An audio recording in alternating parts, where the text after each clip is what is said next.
تو یہی آج کل کا سب سے بڑا مسئلہ یہ ہے ہمارے ہاں، یہ ہے کہ جو 1 سال کا تخصص کر لے، بلکہ اب تو آن لائن تخصص شروع ہو گئے، جو بہت بڑا فتنہ ہے۔ تو کیا لوگوں میں یہ جو ایک فارمل سی بات کی جاتی ہے کہ یار فتویٰ نہ ٹھوک دینا، فتویٰ نہ جاری کر دینا، میرے اوپر فتویٰ نہ لگا دینا، یار مجھے تمہارے فتووں سے خدا وجہ، اس طرح کے کئی محاورے ہمارے یہاں مشہور ہیں، تو اس کی بنیاد بھی یہی ہے کہ یہ ہمارے ہاں صرف جزیہ نہیں، جزیہ بھی مفتہ بھی ہو۔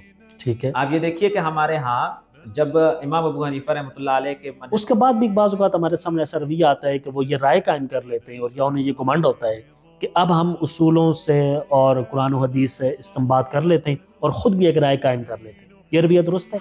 بسم اللہ الرحمن الرحیم، السلام علیکم ورحمۃ اللہ وبرکاتہ۔ میں ہوں شمس الحق، ہزارہ ایکسپریس نیوز کے پلیٹ فارم سے ہفتہ وار پروگرام روایتی بیانیہ کے ساتھ آپ کی خدمت میں حاضر ہوں۔ ہمارے ساتھ موجود ہے ہمیشہ کی طرح ڈاکٹر مفتی محمد ابراہیم صاحب، سر بہت شکریہ۔ گزشتہ پروگرام میں ہم نے آخر میں گفتگو کی تھی ایک بڑے اہم مسئلے پر جو تقریباً روزمرہ ہمیں پیش آتا رہتا ہے۔ ائمہ اکرام، علماء اکرام جو مسجد میں ہوتے ہیں عموماً وہ مفتی نہیں ہوتے۔ آپ نے گزشتہ پروگرام میں یہ ذکر کیا تھا کہ وہ مسئلہ نہ بتایا کریں جی اور یہ بڑی احتیاط کا پہلو ہے، اور مسائل بتانے سے اجتناب کریں۔ تو اگر مسائل بتانے سے اجتناب کریں تو پھر مسائل نہیں ہے بہت زیادہ کہ لوگ پھر مسئلہ کس سے پوچھیں، یا پھر عوام اپنے امام سے مسئلہ پوچھے، امام جا کر کسی مفتی کو ڈھونڈے جو مسئلہ پوچھے۔ تو یا کیا ان کا کوئی خاص دائرہ ہے کہ امام فلاں مسئلے بتا سکتا ہے فلاں نہیں بتا سکتا؟ ذرا اس پہ آپ رہنمائی فرمائیے۔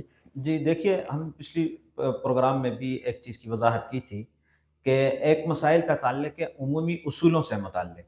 عمومی اصولوں سے متعلق یہ ہے کہ ایک آدمی پوچھتا ہے کہ ظہر کی کتنی رکعت ہیں، وضو کیسے ٹوٹ جاتا ہے، وضو کیسے ہونا چاہیے۔ یہ جو عمومی اصول ہیں جن کا ایک شخص کے ساتھ تطبیق کا معاملہ نہیں ہے۔ تطبیق سے مراد تطبیق سے مراد یہ کہ ایک شخص کے ساتھ ایک واقعہ پیش آ چکا ہے، ایک شخص کے نماز کا مسئلہ بھی تو پیش ہی آ جاتا ہے۔ مثلاً نماز کا مسئلہ پیش آ گیا تو اس میں ائمہ کرام کے پاس یہ اختیار نہیں ہے کہ وہ اس کو مسائل بتائیں۔ یہ بالکل صاف ستھری بات ہے کہ ائمہ کرام کا یہ ڈومین نہیں ہے کہ وہ مسئلہ بتائیں۔ ہمارے ہاں جو سب سے بڑا مسئلہ یہ ہوتا ہے کہ وہ امام مسجد یہ سمجھتے ہیں کہ وہ ان کی اتھارٹی ہے کہ وہ مسئلہ بتا دیں، اور کئی ایسے مسائل ہوتے ہیں کہ پھر وہ غلط بتائے دیے جاتے ہیں۔ اس کے لیے مفتیان کرام کی طرف رجوع کرنا انتہائی ضروری ہے۔ اگر وہ مسئلہ ائمہ کرام ایسا کر لیں کہ اپنے علاقے کے کسی بھی مستند مفتی صاحب کا وہ اپنے پاس فون نمبر رکھ لیں، ان سے پوچھ لیا کریں۔ بہت سارے مسائل ایسے ہیں کہ جو عمومی اصولوں سے متعلق اگر تو ہیں وہ تو بتائے جا سکتے ہیں نا، عمومی اصول ہیں، وہ کسی شخص کے ساتھ اس کا تطبیق کا معاملہ نہیں ہے۔ لیکن اگر ایک شخص کے ساتھ تطبیق کا معاملہ ہے تو اس صورت میں مفتی کا ہونا ضروری ہے۔ بغیر مفتی کے وہ مسئلہ نہیں بتا سکتے۔ جو مسائل پیش آتے ہیں، چاہے وہ پاکی ناپاکی سے متعلق ہوں، چاہے وہ اس سے متعلق ہوں، طلاق سے متعلق ہوں، میراث سے متعلق ہوں، جیسے بھی مسائل ہوں، اگر وہ مسئلہ پیش آ چکا ہے اور پیش آنے کے بعد وہ بندہ مفتی نہیں ہے تو اس کے لیے مسئلے بتانے کی گنجائش برحال نہیں ہے، وہ رجوع کرے گا کسی نہ کسی مفتی کی طرف۔ تو مسئلہ جو بھی پیش آ جائے تو مسئلہ بتانا یہ امام کے ڈومین میں نہیں ہے۔ امام کا کام یہ نہیں ہے کہ وہ مسائل بتائے، اور ان کا کام یہ وہ ترغیب دے۔ اور اگر کہیں پہ واقعاتی مسئلہ پیش آ چکا ہے، چاہے وہ کسی بھی پہلو سے متعلق ہے، تو اس کے لیے وہ مفتیان کرام کی طرف رجوع کریں، اور اس کے لیے وہ جو اردو فتاوی جات ہیں بالخصوص، جو اردو فتاوی جات سے دیکھ کے فتوے دیے جا رہے ہیں، ان سے وہ فتوے نہ دیں۔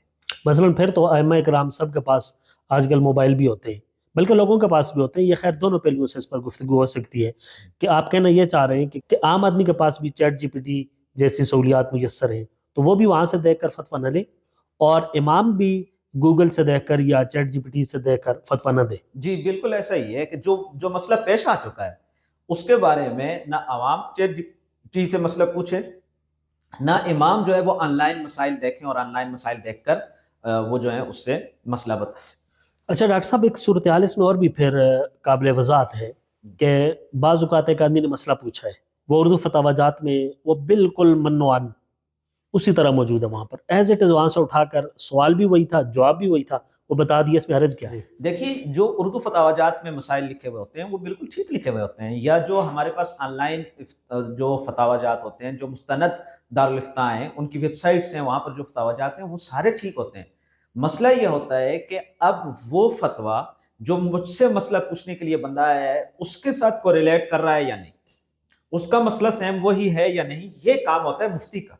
اسی لیے ہم یہ کہتے ہیں کہ جو مسئلہ پیش آ چکا ہے، واقعاتی امر ہے، وہ جائے گا کس کی طرف؟ مفتیان کرام کی طرف، کیونکہ ایک عالم کی، چونکہ اس کی ایک ماہر مفتی کے پاس رہ کے تربیت نہیں ہوئی ہوتی، اسے یہ معلوم نہیں ہو سکتا کہ یہ جو مسئلہ پیش آ رہا ہے یہ بعین ہی وہ مسئلہ ہے یا نہیں۔ ظاہراً ایسا لگ رہا ہوتا ہے کہ جو اردو فتاوی جات میں لکھا ہوا ہے وہی مسئلہ اس کا بھی ہے، لیکن مفتی صرف ظاہر کو ہی اس طرح نہیں دیکھتا، وہ منشأ سوال کو سب سے پہلے سمجھتا ہے، وہ اس کی کیفیات کو سمجھتا ہے، وہ حالات کو سمجھتا ہے۔ میں اس پہ ایک چھوٹی سی مثال یہ عرض کر دوں کہ ایک مرتبہ ایک ہمارے منصر ہے کہ ایک مفتی صاحب کے پاس ایک شخص آیا اور اس نے آ کے سوال یہ پوچھا کہ میرے چچا حرام مال کماتے ہیں، تو کیا وہ جب دعوت کرتے ہیں تو مجھے ان کے پاس ہم دعوت کھا سکتے ہیں؟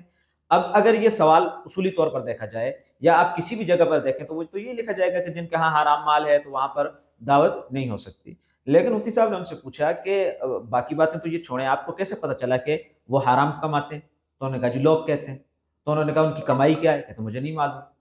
تو اب یہاں سے ان کو مسئلہ نہیں بتایا گیا بلکہ ان کی تصحیح کی گئی کہ آپ جو کسی کے بارے میں یہ حکم لگا رہے ہیں کہ وہ حرام کما رہے ہیں تو یہ آپ کی سنی سنائی بات ہے جس کی کوئی حیثیت یعنی نہیں آپ ہے۔ یہ کہنا چاہ رہے ہیں کہ وہ مسئلہ جو پوچھنے آیا تھا وہ خود کس مسئلے کا شکار تھا اور مولوی صاحب کے بتانے پر جی یہ مسئلہ مزید بگڑ جائے گا؟ جی، تو اب اس طرح کے مسائل روزانہ کے آپ کسی دارالفتہ میں دیکھیں، وہاں پر ہر دارالفتہ میں روزانہ کے حساب سے ایسے مسائل سامنے آتے ہیں کہ سوال پوچھنے والا وہ یہ سمجھ رہا ہوتا ہے کہ وہ درست سوال پوچھ رہا ہے، لیکن مفتی کے سوالات کی وجہ سے، مفتی کے اس کی ذرا سی تحقیق سے پتہ چل جاتا ہے کہ یہ کچھ بھی نہیں ہے، یہ بعض دفعہ لوگ اوہام کا شکار ہیں، وہم کا شکار ہیں، لیکن یہ کام کس کا ہے؟ مفتیان کرام مفتیان کا ہے۔ کرام کا۔ علماء کرام وہ اس بات کو سمجھیں کہ وہ فتویٰ بتانے کے اہل نہیں ہے اور وہ مسئلہ بتانے کے اہل نہیں ہے۔ ہمارے معاشرے میں جتنے مسائل بن رہے ہیں وہ اسی وجہ سے بن رہے ہیں کہ جو کام مفتیان کرام کا تھا وہ علماء کرام نے شروع کر دیا، اور علماء کرام نے جو ہے تو وہ مسائل بتانے شروع کر دیے۔ اچھا ڈاکٹر صاحب، کیا اس کا کوئی دائرہ کار ہے یا اس کی کچھ حدود قیود ہے؟ بعض اوقات ہم دیکھتے ہیں کہ ایک آدمی بہت بڑے ماہر عالم ہیں اور بڑے عرصے سے پڑھا رہے ہیں، تو کیا وہ بھی فتویٰ نہیں دے سکتے؟ جی یہ بہت اچھا سوال ہے۔ دیکھیے یہ سمجھنا چاہیے کہ فتوے کا تعلق تقوی کے ساتھ اور علم کے ساتھ، علمیت کے ساتھ نہیں ہے۔ ایسا ہو سکتا ہے کہ ایک بہت بڑے عالم ہوں اور وہ بہت زیادہ متقی بھی ہوں، اللہ کے ولی بھی ہوں، اور وہ شیخ الحدیث بھی ہوں، وہ ایک عرصے سے یہ حدیث بھی پڑھا رہے ہیں، جی جی، لیکن فتویٰ وہ مفتی نہ ہوں۔ فتویٰ یہ ایک فن ہے، اس فن کا تعلق تقوی کے ساتھ نہیں ہے، یہ کسی ماہر مفتی کی صحبت میں رہ کر اس فن کی مشق کی جاتی ہے، اس کے اصول سمجھے جاتے ہیں۔ بلکہ میں اگر مزید وضاحت کے ساتھ ایک بات کہہ دوں تو آپ یہ دیکھیے کہ ہمارا جو درس نظامی کا کورس ہے، جو 8 سالہ کورس ہے علماء کرام کا، اس پورے 8 سالہ کورس میں فتوے کی کوئی کتاب نہیں پڑھائی جاتی۔ اچھا، جی، اور اصول افتاء کی، یعنی اصول افتاء کیا ہیں اس کے اعتبار سے کوئی بھی کتاب اس طرح نہیں پڑھائی جاتی۔ اگر کسی جگہ پہ کوئی ضمناً کوئی مدرسہ اپنے طور پر پڑھانا چاہے، پڑھا رہا ہو تو وہ ایک ضمنی چیز ہوتی ہے، لیکن کہیں پر بھی باقاعدہ اصول افتاء کی کتاب پڑھائی جائے، اصول افتاء پڑھائے جائیں، ان کی مشق کروائی جائے، فتویٰ کی کتابیں پڑھائی جائیں، اور اس طرح کا کوئی بھی درس نظامی کے اندر اس طرح کی ترتیب نہیں ہے۔ اس لیے یہ علیحدہ چیزیں، ہو سکتا ہے کہ ایک بہت بڑے عالم ہو لیکن وہ مفتی نہ ہو، اور ایسا بالکل ممکن ہے کہ ایک شخص مفتی ہو لیکن بہت بڑا علمیت میں وہ اس مقام تک نہ پہنچا ہو۔ یہ ایک فن ہے، اس کا تعلق فن کے ساتھ ہے اور ایک ماہر مفتی کی صحبت میں رہ کر یہ سیکھنے کا کام ہے۔ اچھا، تو اس کے لیے الگ جو کورس کیا جاتا ہے جس کو ہم تخصص کہتے ہیں، جی بعض مدارس 1 سال کے کراتے ہیں، بعض مدارس 2 سال کے کراتے ہیں، تو کیا یہ لوگ ہوتے ہیں اس کے اہل کے یہ فتویٰ دیں؟ جی، یہ بھی آپ نے ایک ہمارے ہاں پائی جانے والی ایک دوسری خرابی کی طرف جو رہنمائی کی سوال کے ذریعے۔ دیکھیں تخصص جو ہے وہ فتویٰ دینے کی ایک مشق کا نام ہے، ٹھیک ہے، ایک اصولوں کو سمجھنے کا نام ہے، لیکن کوئی بھی شخص ایک دفعہ تخصص کر لے تو تخصص کر دینے ہی سے کیا وہ فتویٰ دینے شروع کر دے، وہ اس قابل ہو جاتا ہے؟ بلکہ اگر آپ 1 منٹ کے لیے آپ بات میں معذرت خواہ ہوں قطع کلامی کے لیے، میں نے تو یہ رویہ بھی دیکھا ہے۔ اصل میں سوال جو میں کرنا چاہ رہا تھا وہ یہی تھا کہ 1 سال یا 2 سال کافی ایک آدمی کو مفتی بننے کے لیے، اور وہ اس کے بعد اپنے نام کے ساتھ مفتی لکھ سکتا ہے اور وہ فتوے بھی دے سکتا ہے۔ اس پر میرے سامنے 2-3 ایسی مثالیں کہ بعض اوقات صرف تخصص میں داخلے کا ارادہ ہی کیا ہے یا 1 آدھ مہینہ پڑھا ہے، اور وہ میں دیکھ رہا ہوں کہ اپنے نام کے ساتھ وہ مفتی لکھتے ہیں اور فتویٰ دیتے ہیں، اسٹیمپ بنائی ہوئی ہے۔ ذرا میں اس حوالے سے اصل میں سوال کرنا چاہ رہا ہوں۔ جی دیکھیں یہ بہت اہم چیز ہے نا، صرف تخصص کے ساتھ ہی ایک آدمی اس قابل ہو جائے کہ وہ فتویٰ دینے لگ جائے، ایسا نہیں ہے کہیں پر بھی ایسا نہیں ہوتا. جو ملک کے مایاناز دارالفتاء ہیں جہاں پہ باقاعدہ تخصص کی تربیت کی سال ہوتی ہے، 3 سال وہاں پہ تربیت کی جاتی ہے، اس کے بعد بھی جو حضرات وہ سند جاری کرتے ہیں وہ یہ کہتے ہیں کہ ان کی سند پہ یہ لکھا ہوتا ہے کہ اگر یہ کسی ماہر مفتی کی زیر نگرانی بیٹھ کر کچھ عرصے تک مشق کرتے رہیں گے تو یہ امید ہے کہ یہ مستقبل میں فتویٰ دینے کے اہل ہو جائیں گے. اور یہ جو مفتی کا لفظ ہر آدمی 1 سالہ تخصص کرتا ہے اور اپنے نام کے ساتھ مفتی لگا دیتا ہے، یہ بھی غلط رویہ ہے، ایسا نہیں ہے. تو یہی آج کل کا سب سے بڑا مسئلہ یہ ہے ہمارے ہاں، یہ ہے کہ جو 1 سال کا تخصص کر لے، بلکہ اب تو آن لائن تخصص شروع ہو گئے جو بہت بڑا فتنہ ہے کہ آن لائن چونکہ ہر چیز چل رہی ہے، آن لائن ٹریڈنگ چل رہی ہے، آن لائن سارے کام چل رہے ہیں، تو تخصص بھی آن لائن. ایسے حضرات سے بچنا چاہیے. تخصص کر کے کوئی فتویٰ دینے کا اہل نہیں ہوتا جب تک اس کے پاس کوئی ماہر مفتی کی صحبت اس کو حاصل نہ ہو، ان کی زیر نگرانی رہ کر اس نے فتویٰ کی مشق نہ کی ہو.